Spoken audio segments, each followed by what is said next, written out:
నమస్తే. Welcome to hit TV. నేను మౌనిక. మీ సమస్యలకి మా పరిష్కారాన్ని అందించడం కోసం మేం చేస్తున్న ఈ కార్యక్రమమే అదాలత్ విత్ అడ్వకేట్ రమ్య. ఈ రోజు మనతో ప్రముఖ హైకోర్టు అడ్వకేట్ ఆకుల రమ్య గారు ఉన్నారు. వారితో మాట్లాడదాం.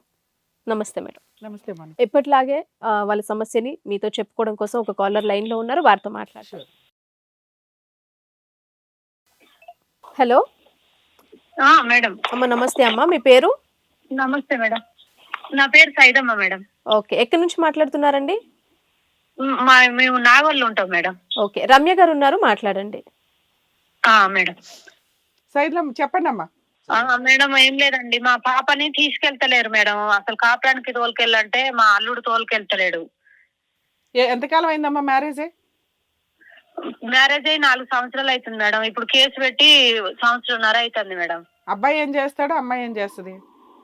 అమ్మాయి అంత ముందు చదువు ఆపేసి పెళ్లి చేసినాం మేడం. ఏం ఇప్పుడు చదువుకుంది? మళ్ళా ఆ బాబు చదువుకుంటా నాకు జాబ్ వస్తుందని అప్పుడు మాతో చెప్పారు మేడం. ఇప్పుడు అమ్మాయి ఏం జాబ్ లేదు, ఏం చదువుకుంది? లేదు, చదువుకుంటున్నాడు. అమ్మాయి ఏం చదువుకుందమ్మా? మా పాప ఫస్ట్ ఇయర్, సెకండ్ ఇయర్ అయిపోయింది, మళ్ళీ ఇప్పుడు డిగ్రీ చేస్తుంది మేడం. అంత చిన్న అమ్మాయికి ఎందుకు పెళ్లి చేసావు? ఇక వాళ్ళు కొంచెం దగ్గర వాళ్ళు మేడం, భూమి ఉంది బతుకుతారు అని చేసినాం గానీ అంతా రివర్స్ అయింది మేడం. ఇప్పుడు అంతా ఆగమాగం అయిపోయింది. అతను ఏం చేస్తాడు? ఆయన ఏం లేదు మేడం, అంత ముందు నాకు పోలీస్ డ్యూటీ చేస్తా అని మా ఆయన తీసుకొని పోయి 10,000 కట్టించిండు సెలక్షన్ కానీ. ఆ 10,000 కట్టి వచ్చినాక మమ్మల్ని నమ్మియడానికి ఒక 4 రోజులు పోయిండు మేడం.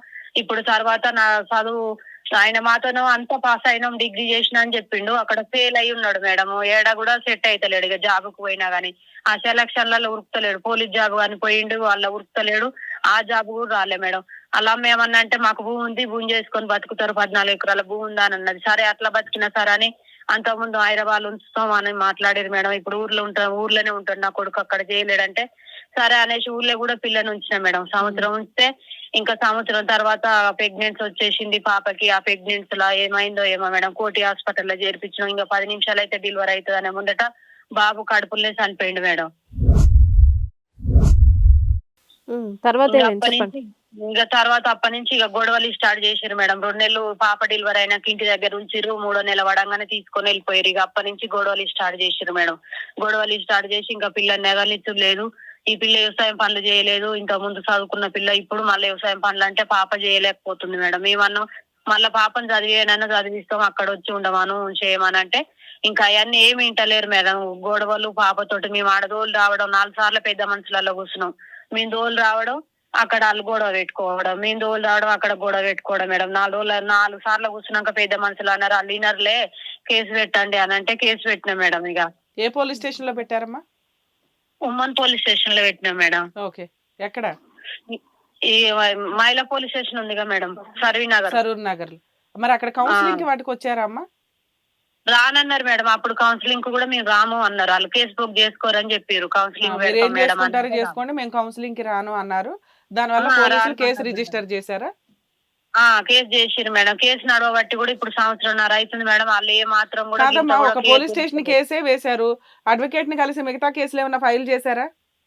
ఇప్పుడు చేసిన మేడం. ఇన్ని రోజులు అందరు అన్నారు కదా అట్లా కేసు పెడితే పగలు పెరిగిపోతే పిల్లని ఎట్టు దాదుకుంటాడు అని అందరు అంటే ఏ కేసులు పెట్టలే మేడం. మొన్న సార్ దగ్గరకు వచ్చినాక ఇవి వేయాలన్నారు. మీ నెంబర్ ఇస్తే మీకు ఫోన్ చేసినాక ఇంకా కేసులు వేయాలని మాట్లాడారు మేడం. అందుకే ఇక కేసులు మళ్ళీ మొన్న ఓకే చేసిన మేడం. అన్ని లాయర్ ని కలిసి వేశారమ్మా? లాయర్ ని కలిసిన మేడం. కలిస్తే వేస్తా అని చెప్పిండు. అమ్మాయి ఉందమ్మా మీ ఇంట్లో ఇప్పుడు? మేడం, మీ అమ్మాయి ఉందా? ఉంది మేడం. ఇవ్వండి అమ్మా, ఒకసారి మాట్లాడదాం. మాట్లాడినాను. Hello madam. అమ్మ, మీరు 1.5 year బ్యాక్ కేసులు ఫైల్ ఒక 498 కేసు పెట్టారు అవునా? అక్కడ కౌన్సిలింగ్ కే అతను రాలేదు. అతను గానీ అతని ఫ్యామిలీ మెంబర్స్ గానీ కాపురం నిలబెట్టుకోవడానికి ఏం చేస్తారో చేసుకోండి అని ఛాలెంజింగ్ గానే వాళ్ళు వెళ్ళిపోయారు. పోలీసుల మాటే వాళ్ళు వినలే, అంతేనా మీరు అనేది? సో ఇప్పుడు నీకు అర్థమైందా? అంటే నీకు జనాలు ఏమని చెప్పారు?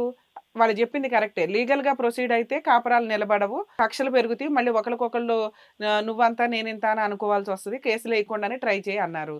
నువ్వు విడిపోయి ఎంతకాలం అయిందమ్మా అతని దగ్గర నుంచి దూరంగా వచ్చి? 1.5 year అవుతుంది మేడం. 1.5 year నుంచి ఆ అమ్మాయి ఇది వాళ్ళు ఎటువంటి పంచాయతీలకి సెటిల్మెంట్ కి రాలేదు, గొడవలే పడుతున్నారు. అంతేనా? నీ పెళ్ళై 4 సంవత్సరాలు, ఈ లోపు 1.5 year నుంచి దూరంగానే ఉంటున్నావు. అవును మేడం. యాక్చువల్గా పోలీస్ స్టేషన్లో కంప్లైంట్ ఎందుకు ఇవ్వమంటాము అంటే, మీరు ఆల్రెడీ పెద్ద మనుషుల ద్వారా ఇవన్నీ ట్రై చేసిన తర్వాత కూడా వాళ్ళు వినటం లేదు కాబట్టి పోలీస్ స్టేషన్ దాకా వెళ్ళమ్మా అని చెప్తాం. పోలీస్ స్టేషన్లో కూడా 2-3 కౌన్సిలింగ్స్ ఉంటాయి. ఆ 2-3 కౌన్సిలింగ్స్ కంప్లీట్ అయిన తర్వాత ఇన్ కేసు వాళ్ళు నువ్వు యాక్సెప్ట్ అయ్యి ఒక ఎంఓయూ రాసుకొని మీరిద్దరూ హ్యాపీగా ఉండడానికి ఏం కండిషన్స్ అవి పెట్టుకొని కాపురం చేయడం అనేది ఒక పద్ధతి. ఒకవేళ అది జరగలేదు అంటే అప్పుడు మీరు ఆలోచించుకోవాలి. మేము లీగల్‌గా ప్రొసీడ్ అయితే కాపురం నిలబడదు. మరి ప్రొసీడ్ అవ్వకపోతే నిలబడతదా? ప్రొసీడ్ అవ్వకపోయినా నిలబడదు అని తెలిసినప్పుడు లీగల్‌గా ప్రొసీడ్ అవ్వడం బెటర్ ఆప్షను. లీగల్‌గా ప్రొసీడ్ అయితే మీ కాపురం పోవడం కాదమ్మా. లీగల్‌గా ఎవరిని ప్రొసీడ్ అవ్వొద్దని చెప్తాము? అమ్మ హడావుడిగా డెసిషన్స్ తీసేసుకోకండి. మీకు కాపురం కావాలా? వద్దా? కావాలండి. కావాలంటే అసలు లీగాలిటీయే వద్దు. పెద్ద మనుషుల ద్వారానో, చుట్టాల ద్వారానో 1, 10 సార్లు ట్రై చేసుకోవాలి. చేశారు. చేసిన తర్వాత కూడా నిలబడకపోతే మీకున్న లీగల్ హక్కులని వాడుకోవాలి. నువ్వు చేసినా చేయకపోయినా ఊడిపోయిన కాపురం అరే చేస్తే పోయింది అనటానికి కుదరదింక. ఇప్పుడు నీ హక్కులు వాడుకున్నావనుకో, ఆటోమేటిక్‌గా వాళ్ళలో భయం స్టార్ట్ అవుతది. నీ జీవితాన్ని నాశనం చేసినందుకు వాళ్ళు కోర్టు చుట్టూ తిరగాల. నీకో రూపాయి ఖర్చయితే వాళ్ళకొక రూ. 4 ఖర్చవుతది. అలాగే కోర్టు నీకు మెయింటెనెన్స్‌లు ఆర్డర్ చేస్తారు. నీ జీవితం నాశనం చేసినందుకు వాళ్ళకి పనిష్మెంట్‌లు కూడా జరుగుతాయి. అర్థమవుతుందా?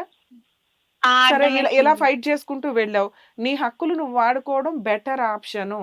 సో ఇప్పుడు మీరు 1.5 ఇయర్ నుంచి ఆ కంప్లెయింట్ ఇచ్చి కూడా మీరు ఇంకొక ఛాన్స్ ఇచ్చారు. 1.5 ఇయర్ నుంచి వెయిట్ చేస్తున్నారు. యాక్చువల్‌గా మీరు అప్పుడే మెయింటెనెన్స్ కేసు వేసుంటే, మెయింటెనెన్స్ కేసు ఇప్పటికి 1.5 ఇయర్ ఇన్‌కమ్ కూడా నీకు ప్లస్ పాయింట్ అయ్యేది. అతను ఏ జాబ్ చేస్తున్నాడా, చెయ్యట్లేదా అని కాదు. అతను ఏదన్నా పని చేసి భార్య పిల్లల్ని పోషించాలి. నువ్వు మెయింటెనెన్స్ కేసు వేసినాక వాళ్ళు సెటిల్మెంట్‌కే వస్తారో, మెయింటెనెన్సే కడతాడో లేదా జైలుకే వెళ్తాడో. అర్థమవుతుందా? నువ్వు ఒకవేళ అప్పుడే వేసి ఉంటే కనుక ఈ పాటికి దానికి ఒక 1.5 ఇయర్ సీనియారిటీ వచ్చి నీకు ఇంకో 1 ఇయర్‌కి మెయింటెనెన్స్ ఆర్డర్ అయిందనుకోండి, కేసు వేసిన దగ్గర నుంచే ఆర్డర్ అవుతది. అర్థమవుతుందా? సో అట్లీస్ట్ ఒక 10,000 ఆర్డర్ అయ్యి ఉంటే నెక్స్ట్ మంతో ఎప్పుడో 1.5 ఇయర్‌ది కలిపి కట్టాలిగా అతను. సో ఇప్పటికి మీరు డిలే చేసినట్లే లెక్క. నిలబడని కాపురం ఎప్పటికీ నిలబడదు. మీకు ప్రెగ్నెన్సీ ఒకటి ఆల్రెడీ డ్యామేజ్ అయింది. ఆ మెడికల్ రిపోర్ట్స్ మిమ్మల్ని ఎంత క్రూయాలిటీలో హింసించారు అని చెప్పడానికి యూజ్ అవుతది. అవి వాళ్ళ దగ్గరనే ఉన్నాయి మేడం. ఏం పర్లేదమ్మా. హాస్పిటల్ నుంచి కూడా అడ్వకేట్ తెప్పిస్తారు డాక్టర్స్ దగ్గర నుంచి. కోర్టు పర్మిషన్ తోటి పిటిషన్లు ఫైల్ చేస్తే అవన్నీ మీకు వస్తాయి. ఏం పర్లేదు గానీ మీరు చేయాల్సిన పని ఏంటంటే డొమెస్టిక్ వైలెన్స్ కేసు మెయింటెనెన్స్ కూడా ఫైల్ చేయండి. కాపురానికి తీసుకెళ్ళమనే కేసు కూడా వేయండమ్మా. ఎందుకంటే మీకు ఇంకా కాపురం చేయాలనే ఉద్దేశమే ఉంది కదా. మేబీ ఒకవేళ మీరు అలా వేస్తే అతను సెటిల్మెంట్‌కి వచ్చి కాపురానికే తీసుకెళ్తానంటాడో, ఈ కేసుల చుట్టూ తిరగలేక, లేదా ఏదైనా జడ్జో ఎవరో ఒకళ్ళు మీడియేషన్ కౌన్సిలింగ్స్ ఉంటాయమ్మా మీరు కేసులు ఫైల్ చేసిన తర్వాత. పోలీసులు మాట వినకపోవచ్చు గానీ జడ్జెస్ కౌన్సిలింగ్స్ అవి ఇచ్చినప్పుడు కొంతమంది వింటారు. ఆ టైంలో ఏదైనా ఒక ఛాన్స్ వస్తే వస్తది. లేదా నిలబడని కాపురం ఎప్పటికీ నిలబడదు. నువ్వు అసలు అంత టెన్షన్ పడాల్సిన అవసరం లేదు. వస్తే ఏదైనా ఫుల్ అండ్ ఫైనల్ సెటిల్మెంట్ చేసుకొని మ్యూచువల్ డైవర్స్‌కి వెళ్ళండి. లేదా నీ ఓపికున్నంత వరకు లీగల్ ప్రొసీడింగ్స్ కంటిన్యూ అవ్వని. నీ జీవితం 3.5 ఇయర్స్ వాడుకొని నాశనం చేసినాక నువ్వు అంత ఈజీగా ఏ కేసులు వేయకుండా ఖాళీగా వదిలేస్తే అదే అలవాటైపోద్ది వాళ్ళకి. ఆ అమ్మాయే వస్తది, ఆ అమ్మాయే పెళ్లి చేసుకుంది, ఆ అమ్మాయే కాపురం చేసింది, ఆ అమ్మాయే డైవర్స్ వేసింది, ఆ అమ్మాయే సైలెంట్‌గా కూర్చున్నాను అన్నట్లు ఉండకూడదు. హిట్ టీవీ యాప్ ఇందులో short news, live news, entertainment shows, movies, digital magazines తో పాటు మీ జిల్లా వార్తలను కూడా ఫ్రీగా చూడొచ్చు. అంతేకాదు కేజీ నుంచి పీజీ వరకు విద్యార్థులకు స్కాలర్షిప్ కూడా అందిస్తున్నాం. ప్రతి వారం 10 మందికి లక్కీ డ్రా ద్వారా ఒక్కొక్కరికి 10,000 రూపాయలు అందిస్తున్నాం.